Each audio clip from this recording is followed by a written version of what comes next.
Miles de millones de personas viven detrás de una cortina informativa, sin saber nada sobre la situación climática real del planeta, ni sobre lo que le espera a la humanidad en un futuro próximo. En este video levantaremos un poco el telón de las estadísticas, cómo las anomalías se convierten en norma y por qué eso confunde a la mayoría de la gente. Miren el resumen de los acontecimientos climáticos de la semana pasada y preparen la calculadora. Hoy vamos a contar lo que normalmente queda fuera de cámara.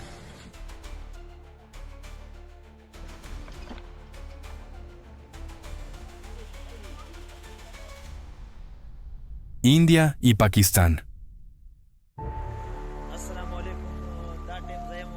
Desde el 14 de agosto, el norte y el noroeste de Pakistán quedaron bajo el impacto de catastróficas inundaciones provocadas por las lluvias monzónicas. La provincia más afectada fue Khyber Pakhtunkhwa. En el distrito de Buner cayeron más de 100 milímetros de lluvia en una hora. De las montañas descendieron poderosas corrientes de agua con barro y enormes rocas. El desastre destruyó más de 10 aldeas, dañó carreteras y arrasó automóviles. La inundación fue tan repentina que la gente no tuvo tiempo de abandonar sus hogares. Según los habitantes locales, algo así lo veían por primera vez. El 15 de agosto, en la aldea de Kadarnagar, el agua arrasó una casa donde se preparaban para una boda. Como resultado de la tragedia, murieron 28 personas. Más de 3.500 turistas fueron evacuados y decenas figuran como desaparecidos. Debido a los caminos dañados, decenas de aldeas quedaron incomunicadas y los rescatistas tuvieron que llegar a pie a algunas de las zonas afectadas. El 16 de agosto se estrelló un helicóptero de rescate que llevaba ayuda humanitaria a la zona del desastre. Murieron las 5 personas que iban a bordo. A causa de las fuertes lluvias e inundaciones en la región, 780 viviendas resultaron dañadas, casi la mitad de ellas completamente destruidas. El desastre se cobró la vida de al menos 358 personas y más de 180 resultaron heridas.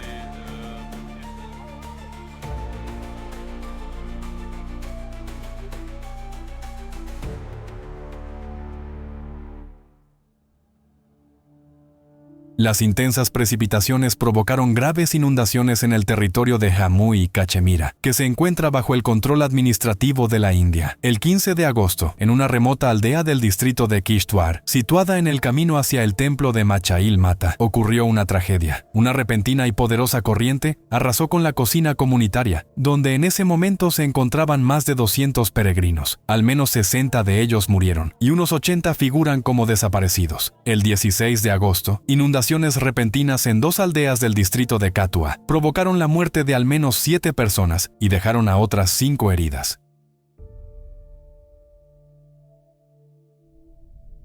Indonesia. El 17 de agosto, en la provincia de Celebes Central, se produjo un fuerte terremoto de magnitud 5.8. El epicentro se localizó en la bahía de Tomini, a 13 kilómetros de la ciudad de Poso.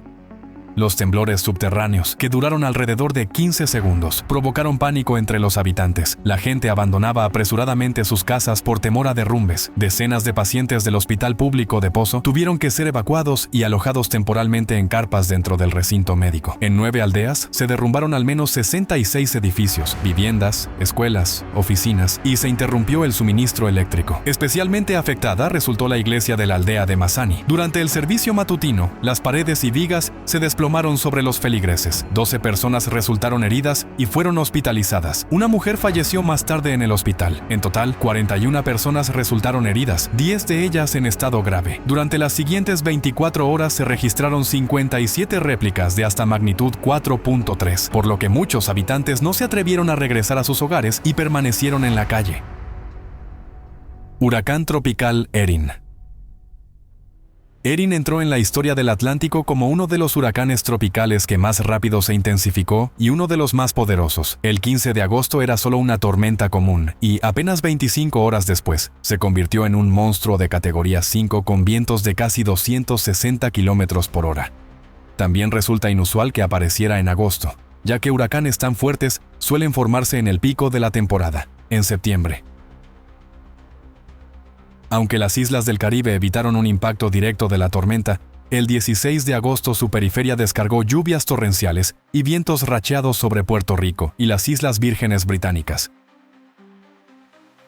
En la isla de Tórtola cayeron al menos 220 milímetros de lluvia. En Puerto Rico, más de 150,000 personas quedaron sin electricidad, y las autoridades locales advirtieron sobre peligrosas inundaciones y deslizamientos de tierra. Al día siguiente, el tamaño del huracán comenzó a aumentar rápidamente, convirtiendo a un sistema gigantesco. Para el 19 de agosto, los vientos huracanados se extendían en un radio de 130 kilómetros desde el centro, y los vientos de tormenta alcanzaban hasta 370 kilómetros. En Estados Unidos, se declaró el estado de emergencia con evacuación obligatoria en el condado de Dare, Carolina del Norte, donde en la estrecha franja insular se ubican centros turísticos costeros. El fuerte oleaje y las corrientes de resaca mortales dieron lugar a decenas de operaciones de rescate.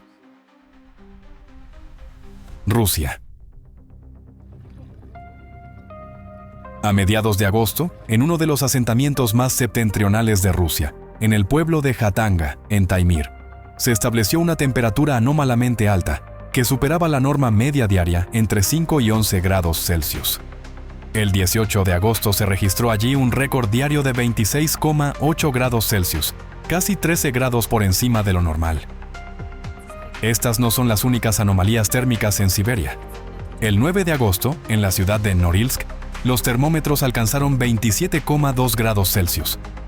Y en el archipiélago de Nueva Zembla, 25,4 grados Celsius. En la estación de Malye Karmakuli, se batieron récords diarios de calor durante 6 días consecutivos. En el sur de Siberia Occidental, la situación fue la opuesta.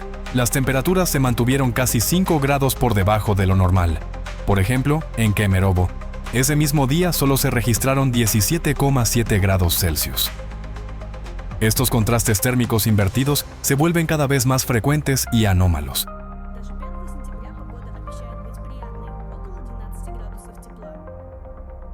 México.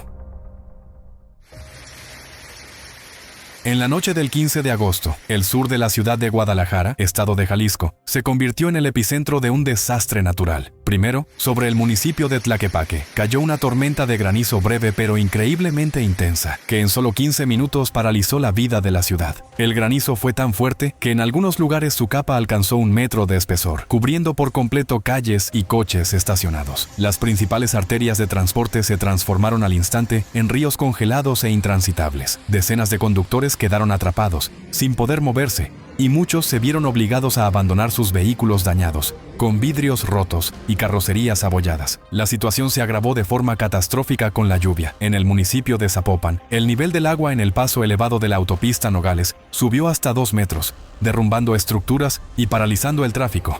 Mientras que en la carretera Tototlán-Zapotlanejo se produjo un deslizamiento de tierra. En zonas residenciales, el agua entró en las casas. Los montículos de granizo bloquearon las puertas de entrada, impidiendo salir a la calle. El comercio local sufrió enormes pérdidas debido a los productos dañados y a la interrupción de actividades. Mientras tanto, los niños hacían muñecos de nieve.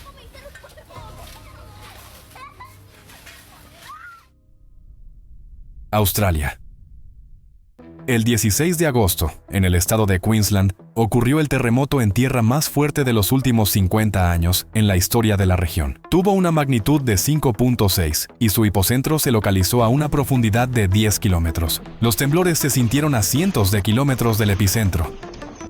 Este evento fue impactante para los habitantes de Queensland, donde los terremotos fuertes son tan poco frecuentes que muchas personas no comprendieron de inmediato lo que estaba ocurriendo. No se registraron daños graves, aunque hubo reportes de pequeñas grietas en algunas viviendas.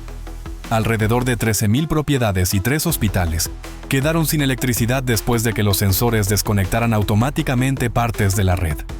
La empresa ferroviaria Queensland Rail redujo la velocidad de los trenes para inspeccionar el estado de las vías. Tifón Podul. El 13 de agosto, el tifón Podul tocó tierra en la costa de la isla de Taiwán, en el condado de Taitung, con vientos de más de 190 kilómetros por hora. Las ráfagas más intensas provocaron un incidente aéreo. Un Boeing de carga, que volaba de Hong Kong a Taipei, golpeó la pista durante el aterrizaje y sufrió daños en el fuselaje. El tifón descargó lluvias torrenciales sobre los habitantes de la isla. En un solo día, en el sur cayeron más de 400 milímetros de precipitaciones y en las montañas hasta 700 milímetros. El agua subió rápidamente, inundando tierras agrícolas y provocando inundaciones y deslizamientos de tierra. Al menos 7,000 personas fueron evacuadas. Se cerraron escuelas, oficinas y empresas. El sistema eléctrico no resistió el impacto. Casi 300.000 viviendas quedaron sin electricidad. La isla de Taiwán quedó temporalmente aislada del mundo exterior. Se cancelaron más de 400 vuelos y se suspendieron decenas de rutas marítimas. Un hombre, arrastrado por las olas mientras pescaba, figura como desaparecido. Otras 143 personas resultaron heridas. En la noche del 14 de agosto, Podul, ya convertido en fuerte tormenta tropical, golpeó la costa de la provincia china de Fujian y avanzó tierra adentro. A pesar de su debilitamiento, llevó intensas lluvias al sureste del país. En el distrito de Beihai, provincia de Guangxi, cayeron casi 300 milímetros de lluvia. En la provincia de Guangdong fueron evacuadas más de 106.000 personas, se cerraron instalaciones turísticas y se suspendieron las líneas de ferry, mientras que 150 trenes fueron desviados. Una particularidad de Podul fue su rápido desplazamiento por tierra. Avanzaba a una velocidad de hasta 45 km por hora, frente al promedio de 20 km por hora habitual en los tifones. España. El incendio forestal en el municipio de Molezuelas de la Carballeda se convirtió en el mayor del país desde el inicio de los registros oficiales en 1968. Para el 15 de agosto se habían calcinado 36.500 hectáreas. Las llamas destruyeron vehículos y viviendas, cuyo número exacto aún no se ha determinado. Unas 7.800 personas se vieron obligadas a evacuar. El fuego inutilizó líneas eléctricas, sistemas de riego y maquinaria agrícola. Una vez 1.000 hectáreas de campos, olivares y viñedos quedaron reducidas a cenizas. En la región afectada, el incendio paralizó el transporte. 14 carreteras quedaron cortadas y los trenes de alta velocidad que conectan Madrid con Galicia fueron suspendidos. Abejera, en la provincia de Zamora, fue convertida literalmente en un pueblo fantasma por el incendio. En la lucha contra el fuego participaron más de 1.300 personas y cientos de vehículos. Lamentablemente, el desastre se cobró la vida de 3 personas. Al menos 6 resultaron gravemente heridas, entre ellas con quemaduras y con intoxicación por humo. El verano caluroso y seco en el país volvió a crear la llamada regla de los 30. Cuando la temperatura supera los 30 grados Celsius, la humedad baja del 30% y la velocidad del viento supera los 30 km por hora. En tales condiciones, incluso pequeños focos de fuego se convierten de inmediato en un incendio incontrolable. Como resultado, la superficie arrasada por el fuego en España ya supera en más de 4 veces el valor medio.